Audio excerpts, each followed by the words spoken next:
देश की 80% जनता ने पीएम मोदी के लिए कर दिया ऐलान खास। आने वाले 2024 में पीएम मोदी रचेंगे देश में नया इतिहास। देश की 80% जनता कहे पीएम मोदी के नेतृत्व में भारत ने रचा है बड़ा इतिहास। 10 साल में हिंदुस्तान ने मोदी के नेतृत्व में दुनिया को कराया अपनी ताकत का एहसास। चौंकिए मत, आपने एकदम सही सुना है। हिंदुस्तान की 80% जनता ने वो ऐलान कर दिया कि आने वाले 2024 में पीएम मोदी देश में नया इतिहास रचने जा रहे हैं। जो विपक्षी नेताओं ने सुना तो उनके पैरों तले जमीन खिसक गई और कैसे जनता ने उन्हें 2024 के लोकसभा चुनाव से पहले ही कंगाल बना दिया और उनके सत्ता के सपने को चकनाचूर कर दिया। इस खबर में आपको बताएंगे, साथ ही आपको बताएंगे पूरी खबर। आप भी खबर सुनने के बाद अपनी राय कमेंट बॉक्स में आकर जरूर दें। वहीं आपको बता दें कि देश में आने वाले लोकसभा चुनाव में सत्ता का सपना देखने वाले विपक्षी गठबंधन के नेताओं को देश की 80% जनता ने जोर का झटका धीरे से दे दिया, जिसने सत्ता के सपने को चकनाचूर कर दिया। क्योंकि जहां एक तरफ प्रधानमंत्री मोदी के नेतृत्व में देश हर क्षेत्र में नए आयाम लिख रहा है, अब चाहे वो रक्षा का क्षेत्र हो या अंतरिक्ष या आतंकवाद की कमर तोड़ने का मुद्दा, हर मुद्दे पर प्रधानमंत्री मोदी खरे उतरे हैं। वहीं देश के प्रधानमंत्री मोदी ने अपने देश की जनता की हर उम्मीद को पूरा करके दिखाया है। यही वजह है कि देश की जनता ने अपने देश के प्रधानमंत्री नरेंद्र मोदी पर कितना प्यार करती है, इसका एक और उदाहरण सामने आ गया।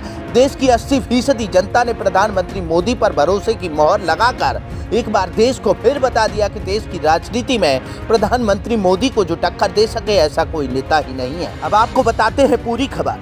भारत में अगले महीने G20 देशों का शिखर सम्मेलन होने जा रहा है। इससे पहले प्यू रिसर्च सेंटर के वैश्विक स्तर पर भारत के प्रभाव को लेकर एक सर्वे किया गया। इसमें पूछा गया था कि क्या दुनिया के अन्य देशों के बीच भारत का दबदबा बढ़ा है। इसके जवाब में सामने आया कि तकरीबन 68% भारतीयों का ऐसा ही मानना है। वहीं तकरीबन 80% भारतीयों ने पीएम मोदी पर भरोसा जताया है। वहीं 12 अन्य देशों के 37% वयस्कों ने उनके काम की सराहना की। गौरतलब है कि प्यू रिसर्च सेंटर के द्वारा किए गए इस सर्वे में भारत सहित 24 देशों के 30,861 वयस्क शामिल किए गए थे। ये सर्वे 20 फरवरी से लेकर 22 मई तक किया गया। मंगलवार को जारी सर्वे के अनुसार लगभग 10 में से 8 भारतीयों ने मोदी के बारे में अनुकूल विचार दिए। वहीं इनमें से अधिकांश 55% का दृष्टिकोण बहुत ही अनुकूल है। गौरतलब है कि प्रधानमंत्री मोदी के रूप में यह नरेंद्र मोदी का दूसरा कार्यकाल है। वे 2024 के लोकसभा चुनाव में तीसरे कार्यकाल के लिए भी दावा ठोक चुके हैं। PW रिसर्च सेंटर के सर्वेक्षण के अनुसार 10 में से 7 भारतीयों का मानना है कि उनका देश हाल ही में अधिक प्रभावशाली हो गया है। इसमें यह भी कहा गया कि दुनिया भर में भारत के बारे में आमतौर पर सकारात्मकता थी। औसतन 46% लोगों ने भारत के बारे में अनुकूल विचार व्यक्त किए। वहीं 34% लोगों ने प्रतिकूल विचार व्यक्त किए, तो साथ ही 16% लोगों ने कोई राय नहीं दी। और इजराइल के लोगों ने तो भारत पर सबसे ज्यादा भरोसा जताया। इस रिपोर्ट में यह भी बताया गया कि इजराइल के लोगों को भारत पर सबसे ज्यादा भरोसा है। वहाँ के 71% लोग भारत पर सबसे ज्यादा भरोसा करते हैं। बता दें, ये वैश्विक प्रभाव पर प्यू रिसर्च सेंटर के द्वारा किए गए एक प्रमुख नए अध्ययन के निष्कर्षों में से है। भारत में G20 शिखर सम्मेलन की मेजबानी से पहले मंगलवार को भारत सहित 24 देशों के 30,800 वयस्कों की प्रतिक्रियाओं पर आधारित सर्वे सामने आया है। इसमें प्रधानमंत्री मोदी के वैश्विक विचारों और भारत की वैश्विक शक्ति के दायरे अन्य देशों के बारे में भारतीयों के विचारों की जाँच की गई। अध्ययन में पिछले साल प्यू के द्वारा किए गए अलग अलग सर्वेक्षणों के परिणाम को भी शामिल किया गया।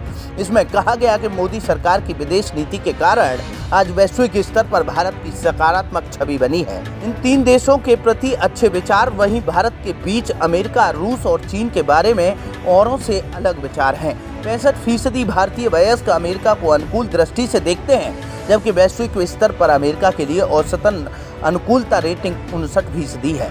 करीब 57% भारतीय रूस को अनुकूल दृष्टि से देखता है, जबकि 33 अन्य देशों के मात्र 14% लोग समान विचार हैं। भारत में जिन देशों का सबसे ज्यादा नापसंद किया जाता है वो देश चीन और पाकिस्तान है। 67% लोगों ने बीजिंग और 73% ने इस्लामाबाद के प्रति नकारात्मक रवैया दिखाया। अब आप प्रधानमंत्री मोदी की लोकप्रियता और प्रधानमंत्री मोदी पर देश की 80% जनता के विश्वास के बारे में क्या राय रखते हैं? आप भी अपनी राय कमेंट बॉक्स में आकर जरूर दें। जय हिंद, वंदे मातरम।